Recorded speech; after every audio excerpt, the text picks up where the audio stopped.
A hot fat girl summer. All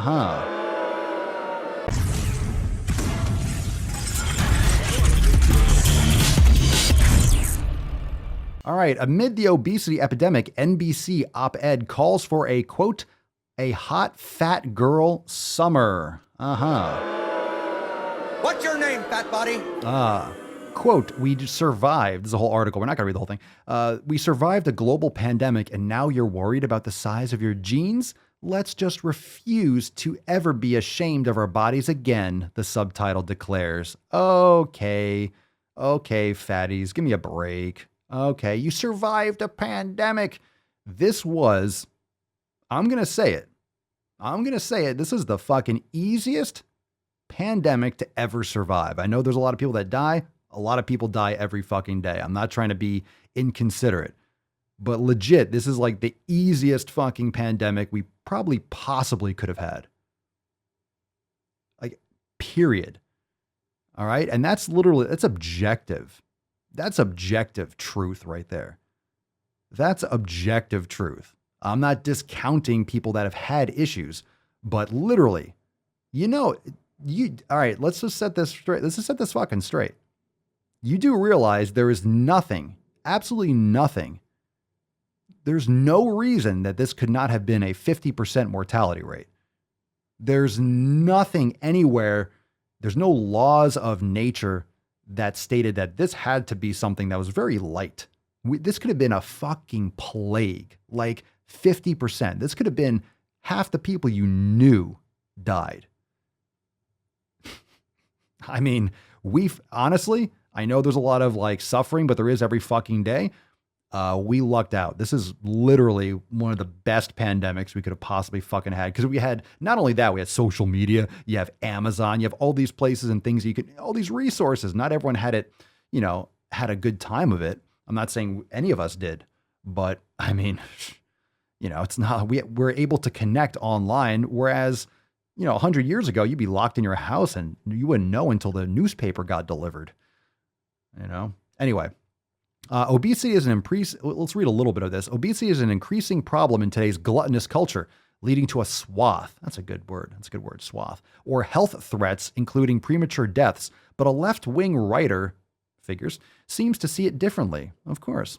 Writing in NBC News on Sunday, Samhita Mukhopadhyay, former executive editor of Teen Vogue. Oh, Teen Vogue. Well, that makes sense. You know how shitty that fucking company is. And author of Outdated, Why Dating is Ruining Your Love Life, probably coming from someone who is single, claims women should have a hot fat girl summer. Note the parenthetical.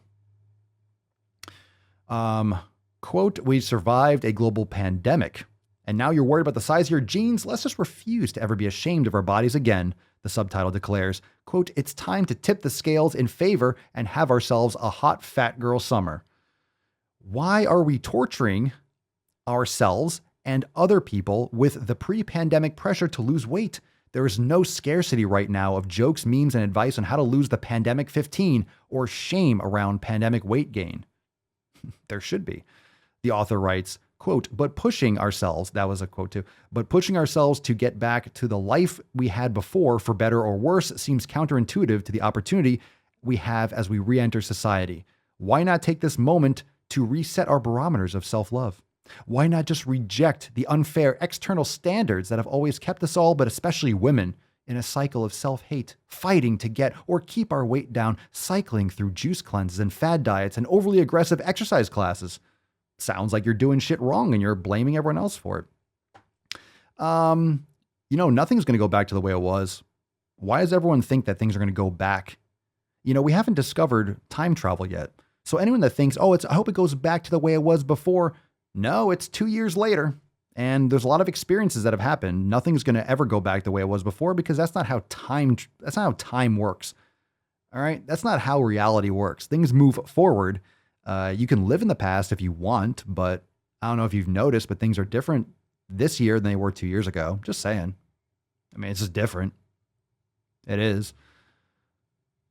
Obviously, this article is like criticizing it. This is an awfully misguided assessment and rejection of the linkage between physical health and mental health and corona transmission. As Tristan Justice pointed out in The Federalist several months ago, obesity puts people at greater risk of the COVID-19 complications. The CDC warns that obesity could triple someone's risk of being hospitalized. Nearly 80% of those hospitalized from the vid were obese or overweight. Yeah, no fucking shit. No fucking shit, you don't say. All right. We stay woke, but y'all sleep. Real emo, but y'all sheep. Out in public, she a good girl, but at the crib, she a real freak. New throne for the new king. Same kid, now my streets go. Same gang, got the cheat code. I said stay woke, we in real emo. I said stay woke, real emo. Stay woke, real emo. I said stay woke, real emo. Stay woke, real emo. I said stay woke, real emo. Stay woke, real emo. I said stay woke, real emo. Stay woke, real emo. Hey, y'all some jokers, y'all a bunch of clowns. You will not get a laugh out of me. You can talk, but you can't denounce. I live a different theology. Why I transferred to a new account? You just fucked over a prodigy. Posted up with a rented crown. You are the king of apology. You about to